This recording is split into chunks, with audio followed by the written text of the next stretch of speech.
"You've got 24 hours to demolish that eyesore," or "I'm calling the sheriff." She didn't ask. She declared. Not a hello, not a pause, just a verdict delivered on my own gravel like I was trespassing on myself. I held my breath over the hum of a circular saw, sap on my gloves, June's sun on my neck, and the creek gossiping behind the pines. My name is Marcus Brennan. 3 days into building a modest log cabin on 5 Colorado acres my Uncle Silas left me, I met Victoria Ashworth Pine Valley, HOA president by title, queen by temperament. If you've ever watched someone stride into your life like they own your shadow, you know the cold that crawls through your bones. Her BMW stopped in a spray of dust. Her heels clicked like a metronome set to threat. She lifted a leather portfolio like a blade and smiled the way people do when they mistake control for character. The date stamped the moment into my skull, the 12th of June, 2024. Hawks carved lazy cursive in a sky blue as solder flame, and I finally felt like my life had edges again. Divorce hearings had chewed me hollow, city air had tasted like old batteries, and the only thing that calmed my hands was the beat of hammer, nail, breathe. I wanted Emma, my 15-year-old, to see me build, not unravel. Then Victoria crossed the invisible line where courtesy ends and conquest begins. "Multiple covenant violations," she said, flipping pages with theatrical disdain. "No permits, no architectural review, no environmental assessment."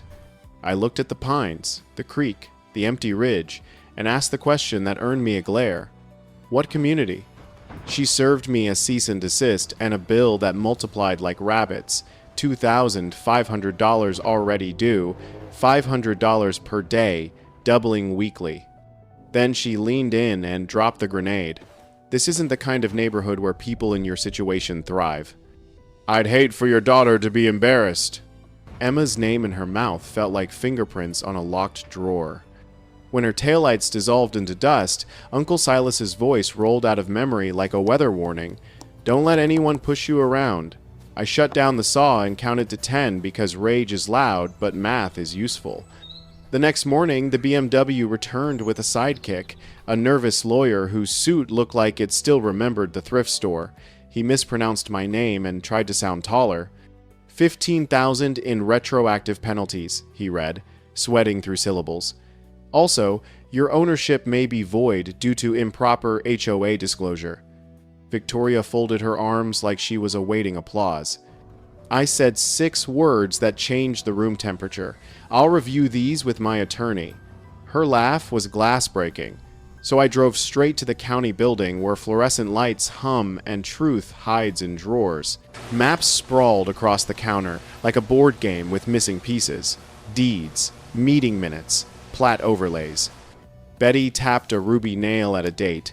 The HOA formed on the 3rd of August 2024, 2 months after Silas died. The boundary wrapped my parcel like a noose that learned geometry. 12 houses, every owner, a cousin, or employee of Victoria's family circle. "That's mighty surgical," Betty said, like someone drew a line around a prize. I felt something click. A wrong, this precise, leaves paperwork, toothpaste you can squeeze back into the tube. I hired Sarah Kim, a real estate attorney who read the Colorado Common Interest Ownership Act the way musicians read sheet music. She smelled like coffee and consequence. We covered her conference table with documents, deeds, covenants, county filings, and she played connect the dots with statutes. They can't retroactively bind a deceased owner to covenants filed after his death, she said, pen tapping a case site. Disclosure at transfer is a timeline, not a time machine. She slid me a plan, countersue for harassment and false claims, move to compel their financials, and challenge jurisdiction over my parcel. For the first time since the BMW arrived, I exhaled like a person. We drafted countersuits and went home with a plan. Victoria chose a louder weapon, Facebook. She spun up Pine Valley Community Safety, posted my union newsletter headshot, and called me a danger to children. Comments hatched in minutes, all venom and certainty. Fear travels at broadband speed. Truth prefers to walk. I installed cameras, infrared, time-stamped, motion-triggered, and tried to sleep to the creek's lullaby. Night peeled back quiet like paint. A pickup crept down my access road with its lights off, a hoodie moved through my lumber pile, and a gas can tilted like a confession. Then the face exposed by floodlight and bad luck looked into my lens. Tommy Ashworth. Her son. Morning. An inspector named Rodriguez arrived already apologizing with his eyes. He handed me citations. Hazardous materials, environmental violations, unsecured lumber, as if gravity were a misdemeanor. Orders from above, he muttered, photographing legal wiring like it had a criminal record. On my phone, the HOA page marinated in paranoia. Meanwhile, a rumor thickened into motive.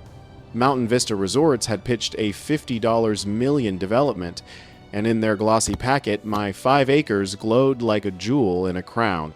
A line item hid in the planning notes. Community Relations Consulting, $400,000.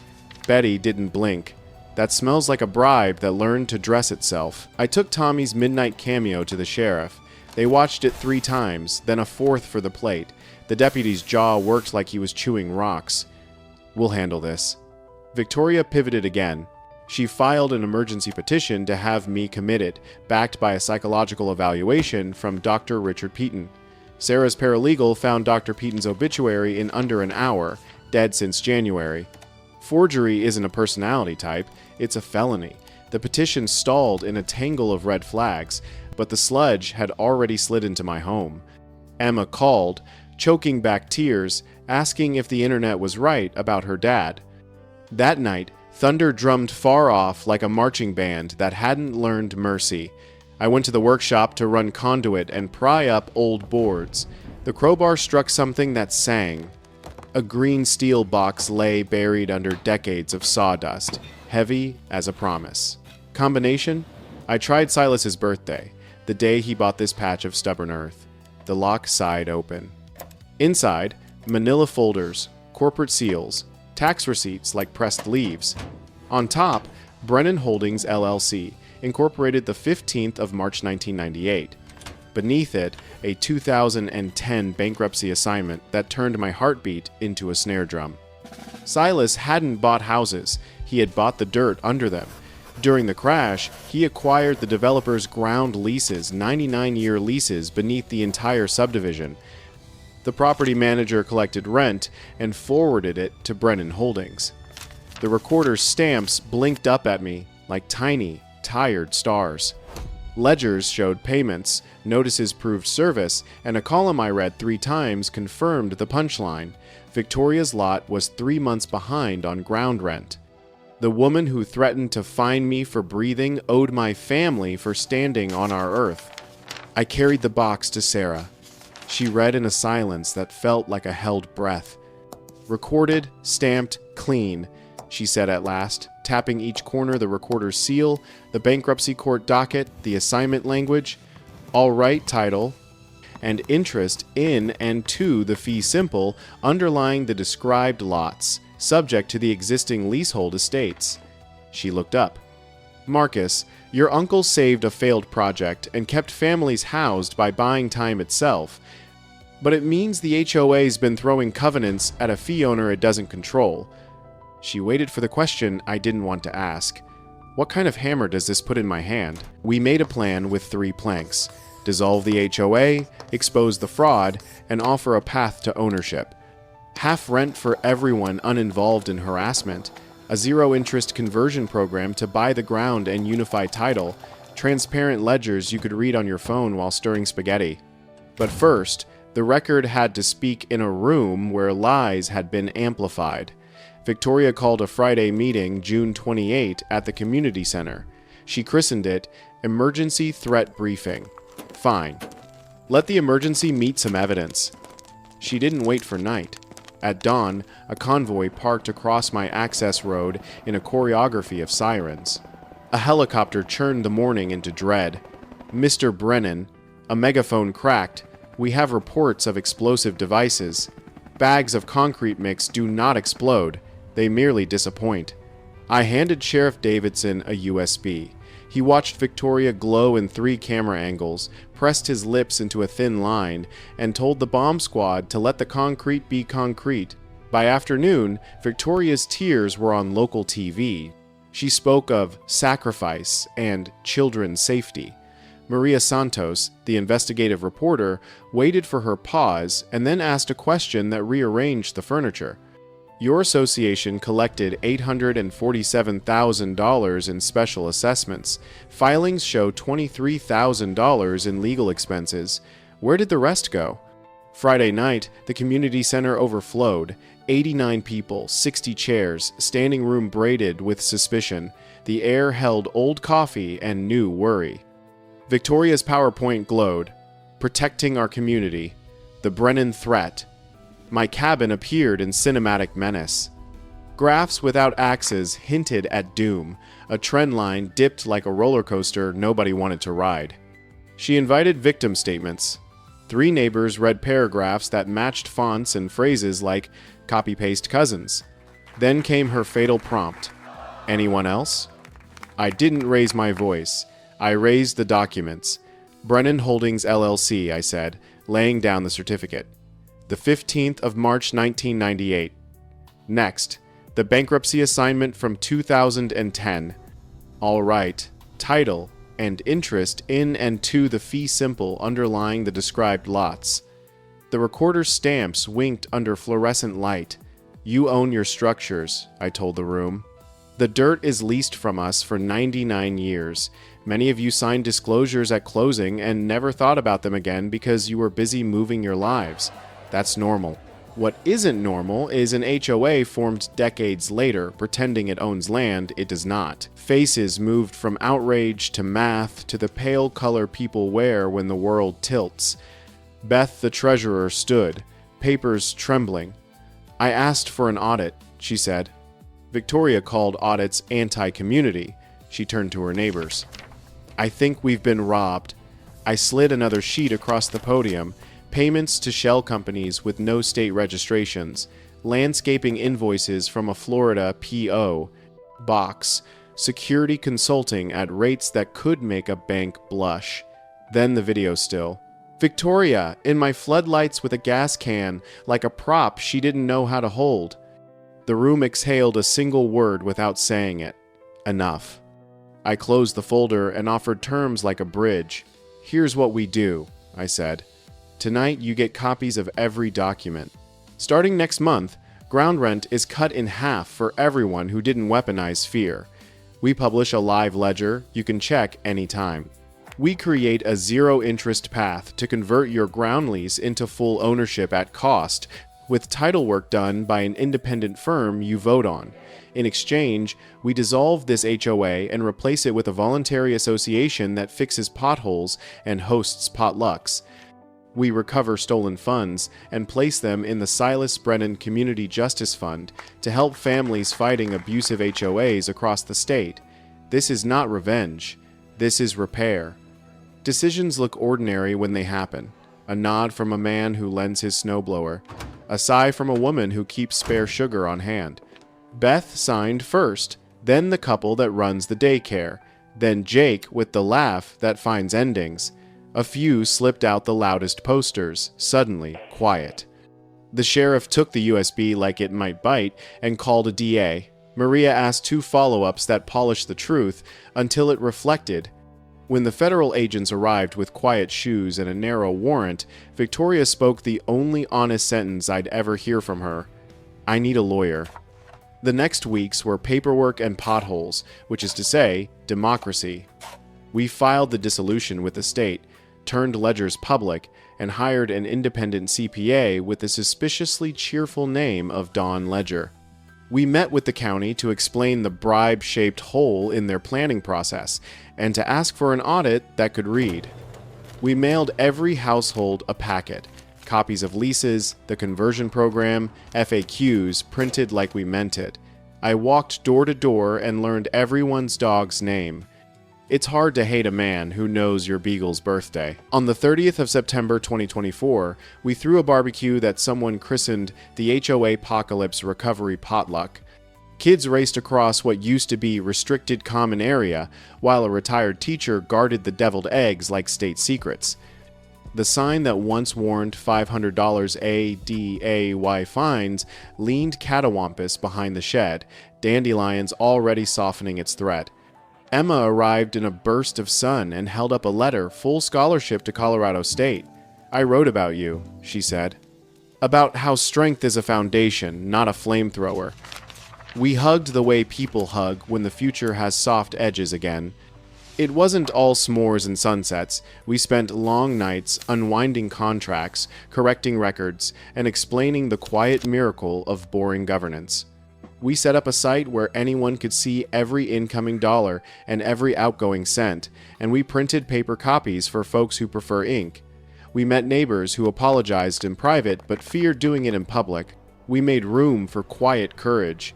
We called the Conservation Trust and donated the ridgeline development rights the resort coveted so the skyline could stay sky. Some evenings I walked the boundary and practiced a gratitude that doesn't taste like victory. Silas hid that green box, not to hoard power but to shelter possibility. He left more than paper. He left a blueprint for the kind of man I was supposed to be when nobody watched. I wanted revenge a dozen times.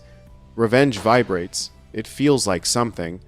But building hums at a frequency that lasts.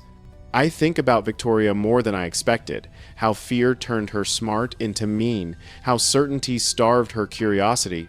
I hope prison teaches her what the mountain taught me. Power without humility is just a loud kind of loneliness. One night, Jake dragged over a projector for a movie at the Meadow, and the neighborhood watched a documentary about a guy who turned a parking lot into a garden. Midway through, the creek swelled with a quick rain and someone handed me a towel like a coronation I didn't earn. A kid asked if I would tell the story again, the true one, not the Facebook one. I said I'd rather teach them how to pull permits and read a plat map. They booed, then laughed, then asked anyway. I told it fast and without heroics. They cheered the part where Beth's voice stopped shaking. Maria aired a follow-up piece, Where the Money Went. Don Ledger walked viewers line by line through sham vendors and looped checks. The county launched an ethics review. Rodriguez stopped by and apologized longer than protocol requires. "I knew," he said, eyes wet. But knowing isn't the same as proving. Thanks for the tape. I told him the truth. Without decent people inside systems, the rest of us drown in paperwork and rumor. He laughed and said, "Put that on a mug." Betty from Records mailed me a photocopy of the first deed Silas ever filed here. "For your wall," she wrote. I framed it with cheap pine and hung it where the morning hits. Emma called from campus to narrate freshman chaos, a roommate with a bonsai army, a professor who thinks commas are musical notes, a cafeteria curry that defies physics. They asked in class what justice looks like, she said. I told them it looks like a ledger you can read and a porch light that's still on when you come home late. I stood on my porch, listened to crickets trial their tiny instruments, and thought how different the night sounded when your name wasn't an emergency anymore. The cabin had begun to smell like cedar and coffee instead of worry. Weeks later, a letter arrived from a defense attorney I didn't know. Victoria had taken a plea 18 months, restitution, a requirement to complete a financial ethics course that would have saved everyone time if taken in 2010. I read the letter twice and felt nothing loud, just a quiet rearranging of furniture inside. I wrote back that I hoped she'd use the time to breathe. I meant it. Mercy isn't a performance. It's maintenance, tightening the world's loose screws so it rattles less. Sarah laughed when I said it out loud and told me to trademark the line. The conversion program hit milestones that felt like birthdays. The first family to unify title, the first teenager to understand what fee simple means, the first time an elderly neighbor cried over a clean deed. We framed recorder stamps in $10 frames and turned bureaucratic ink into art. At the potluck, someone brought a cake that said Title Party and misspelled my last name, and I loved them for it. We mended fences, literal ones, the kind that keep elk from redecorating the roses, and together learned the magic of tools passed hand to hand. Not every conversation was soft. One evening, a man who'd posted lies about me showed up with his hat in both hands and a son hiding behind his leg. He didn't apologize straight. He asked if I could teach the boy how to strip wire safely. I said yes, and that forgiveness is a workshop, not a verdict. We spent an hour making a light turn on with a switch. The kid grinned like sunrise learned electricity. On their way out, the father said, "I didn't know how to back down without looking small." I told him that backing down from a lie is standing up for the truth. Sarah and I took drives across county lines, dropping off packets for the Justice Fund, how to read bylaws, how to request ledgers, how to file records requests that get answers. We built a template letter that begins calmly, "Please identify the statutory authority for this action." It has a way of turning bluster into listening. We learned to keep stories human names, not just numbers, because paperwork without people is a maze, and mazes exist to keep minotaurs employed. We started saying out loud, "Show your math." When they couldn't, the room changed shape. One gray morning, clouds low as thoughts, the resort's regional rep asked to meet. He was polite and wore boots that had touched soil. "We can be good neighbors," he said, "or we can be the big bad corporation." I told him, development isn't a monster, it's a habit. If you build around people, I said, sometimes they'll cheer. If you build through them, they'll bleed. He nodded and asked about easements. I slid a conservation trust certificate across the table. He exhaled like a man who just learned the mountain wasn't for sale. Consider it interest paid to the future. By winter, Pine Valley felt less like a headline and more like a place where someone might lend you a wrench at 10 p.m. The board that once hosted HOA edicts now held recipes and a drawing of a moose with suspiciously human eyebrows. The new voluntary association voted to rent a plow instead of writing manifestos about snow. Fines turned into favors. Shovel your neighbor's steps. Check on Mrs. Duarte when the power hiccups. Bring soup to Mr. Nguyen when his knee acts up. The spreadsheet wasn't a weapon anymore. It told us who we said we were and whether the numbers agreed. I still keep the green box, but not as a trophy. It lives on a shelf above the workbench with a label Silas would hate, in case of nonsense, open. Sometimes I do, just to run a finger over the recorder's stamp and remember that ink plus time equals accountability. Paper is patient and ruthless. It waits for lies to get bored. It waits for decent people to get organized. It doesn't care about volume. It cares about dates. That's my sermon now, the one I preach without a pulpit. Check the date, check the stamp, check the name that signs the check. When the Oregon case finally hit the docket, Emma asked to sit at counsel table behind Sarah. "Homework," she said, brandishing a notebook. The city's lawyer arrived with a slideshow that confused zoning with destiny. Sarah stood and used verbs like scalpels. Emma wrote down sentences I wish I'd known at 15. Authority asserted is not authority granted. After, in the hallway, a farmer hugged us with the kind of gratitude that embarrasses the sun. "We're not heroes," I told him. "We're just loud and organized."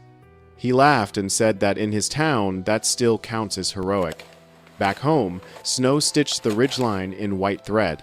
I shoveled in the rhythm I've learned to love. Push, lift, step, breathe, and thought about every version of me that would have chosen fire over foundation. I'm not better than that, man. I'm just older and more tired and more interested in what lasts. The porch light clicked on at dusk, with a soft hum that felt like a benediction. I made coffee and wrote up the next Justice Fund guide. How to read a balance sheet without falling asleep. Step 1. Imagine it's a diary kept by your neighborhood.